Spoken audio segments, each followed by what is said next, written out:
There we go. All right. Hey, so guys, if you would allow me to, I would like to start the conversation by showing you the answer to one of these that many times people miss the subtlety of this. Frankly, it's not something that I taught you last time, simply because I think it would have just been too much information all at once.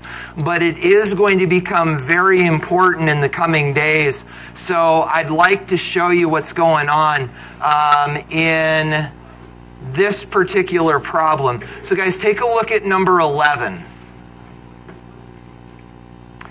Did any of you figure this out? So, guys, if you didn't sort this out, let me explain to you what's going on. And let me even read it to you just to make sure that you understand the context of number 11. So when you read through number 11, it says, determine the number of atoms. You got to be careful. That's the key, guys. Determine the number of atoms that are in 1.25 moles of O2.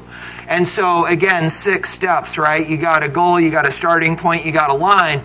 Guys, your goal is atoms of oxygen. Literally, this is what you're solving for, is how many of these are there? Well, how many of these are there in 1.25 moles of O2? So guys, watch so that you understand this, because this is going to be important today. So the idea is this. We've got moles of O2, but we want to know atoms of oxygen. So literally what you're doing is you're breaking this molecule apart mathematically. And here's how you do it. For every 1 mole of O2, there's Avogadro's number of O2s. And then for every 1 O2, there are 2 oxygens. That's what this is about. So for every one of these, there's 2 oxygens. And that's how you mathematically break this apart. So then you go 1.25 times Avogadro's number times 2. And that's where this comes from. So guys, that's the process. You're going to see many of those in what we're doing today in just a moment. So please be careful of those little differences as you're solving these. So guys, now it's up to you. What do you need to talk about?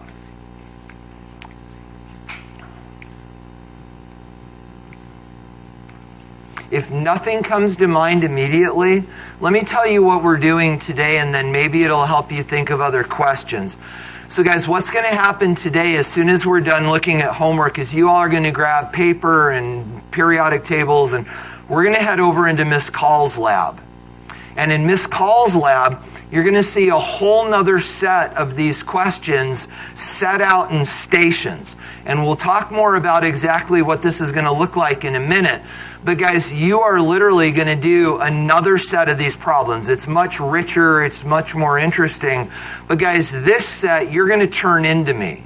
It's not a homework assignment. It is a lab activity that I'm going to grade. So if you're giving yourselves a lot of leeway on this, going, oh, that's close, guys, understand the next set of these that you do are going to run across my desk, and it's going to be critical that you're working out these details. So with that in mind, are there anything you want to fine-tune? Go ahead, Isaac. Just a second. 22? Oh, my board's turned off. I'll just do it over here. Hold on. So, oh gosh. Yeah, go ahead. Yeah.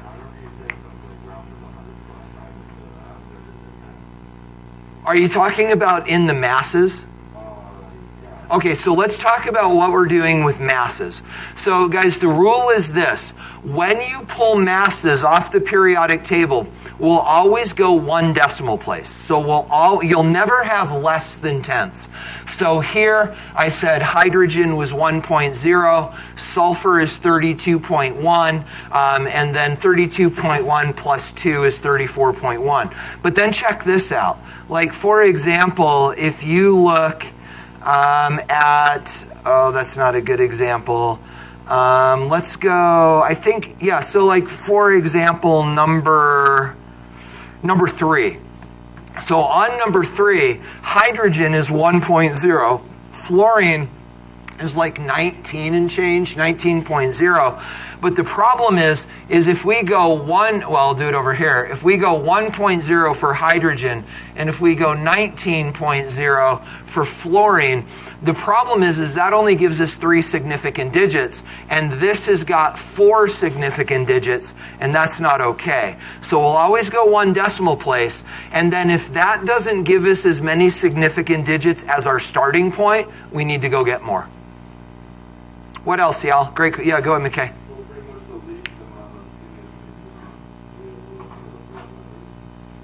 Not necessarily, because I don't know if there will be an example in this problem set, but frankly, many times Avogadro's number limits significant digits because that's only 3. So you can't count on that. If this is too much, forgive me, but let's talk about this again. So we've got this idea that this mass has got to have as many significant digits as our starting point.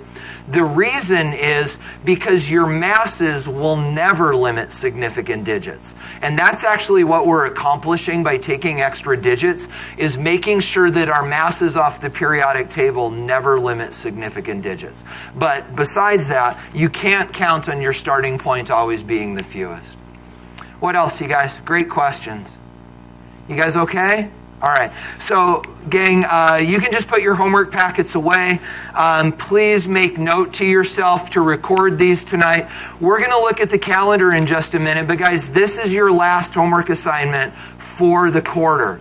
So, make note to record this homework assignment. And then, guys, you need 2 sheets of paper, periodic table, ion chart, pencil, not pen, pencil, and calculator. So, guys, 2 sheets of paper, periodic table, ion chart, calculator, pencil. The reason you want to work in pencil is because what you're about to turn in, you're going to turn into me, and you don't want to be scribbling out pen. You want to be working in pencil so you can erase.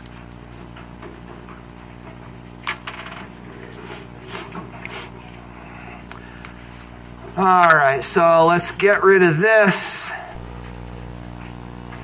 Get rid of this. And grab a hold of this, and this, and this.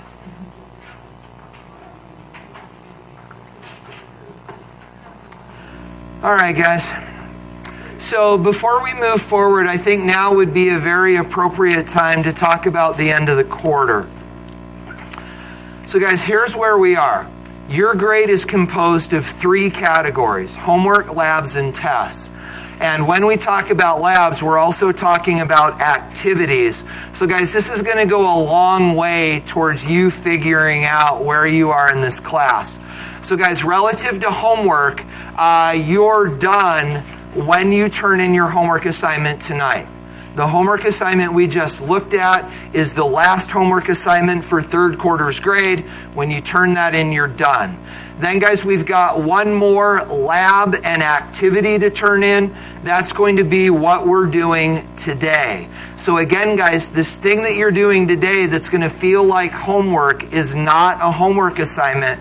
It is a lab activity that you're going to turn into me the next time I see you, and that will be your last lab and activity. And then, guys, we're done with tests. So fundamentally, what that means is when you turn in this activity to me on Monday, you're done with your 3rd quarter grade. If you're not caught up in your 3rd quarter grade, guys, Wednesday is the drop dead. Any late homework from this unit and any late lab work has got to be submitted by Wednesday at 2:45. So again, if you're caught up and good to go, you just need to turn in homework tonight and turn in this activity on Monday and you're done. If you're not, 2:45 on Wednesday is the cutoff for any late lab work. You guys, and late homework as well. So questions about the calendar? Y'all good? Okay, so guys, what's about to come up on the screen, you do not need to write down, but let me explain to you what we're doing today. So guys, I know this is going to feel like notes. This is just an introduction to what we're doing today.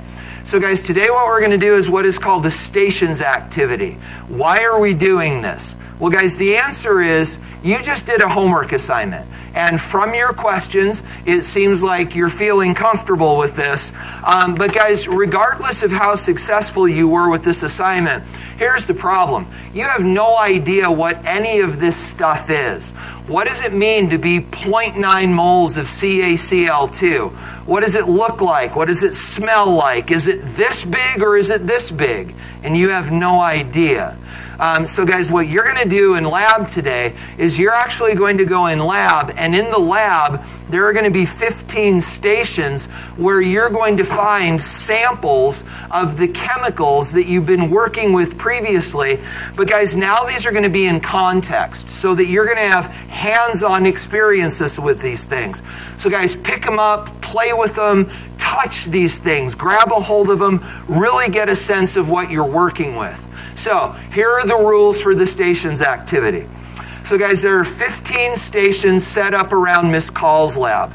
Each one of these stations has a question and it has a sample of a substance. Now guys, here's what you're going to do. As you go around, you are going to write down the information that you need to solve the problem. So certainly you're going to want to write down your goal, and then many times you're going to need to collect data off of the sample itself. So how you choose to approach this is up to you. Some students are more comfortable writing down the questions and then setting up the problems later. Guys, some of my students are more comfortable reading the question and just setting up the dimensional analysis. However you choose to do that is up to you. But guys, in either case, make sure that you get the data off the samples if you need, and then you're not going to solve these in lab. You're not going to get these all done. So you're going to go into lab, gather up all the information, and then come back here to solve these.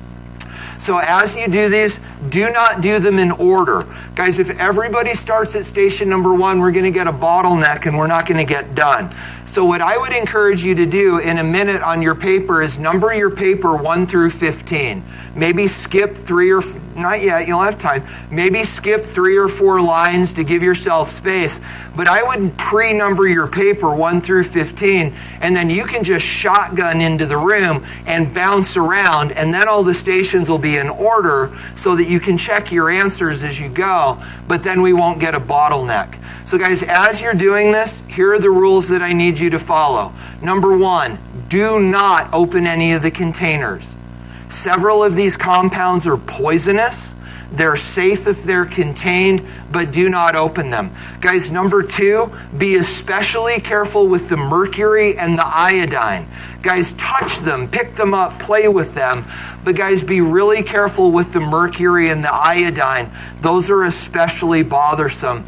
And then guys, finally, this last one, please do not punch holes in the parafilm. I don't think I have an example for you, but what you're going to see is that many of the containers have this industrial strength wax paper stretched across the top of them, and I don't know why, but it's like the forbidden fruit and people just want to poke it. Please don't poke holes in the parafilm. So guys, you have the rest of the day to do this. The answers will be on the wall. They're also posted on our website. And guys, you're going to turn these into me Monday as the last thing for third quarter at the beginning of class on Monday. When you get back in here to work, I'd love to help if you need help. And guys, this is the rest of our day. Let's do questions, and then we're going to go to Miss Call's lab. Yeah. What's that? You okay? Guys, anything we need to talk about? Okay, we'll see you over in Miss Call's lab. Let's go get them. Oh, and by the way, guys, if you get home and you're like, oh, nuts, I forgot to write something down, there's a video of the entire station's activity posted on our website. You can do these from home as well. Let's do it.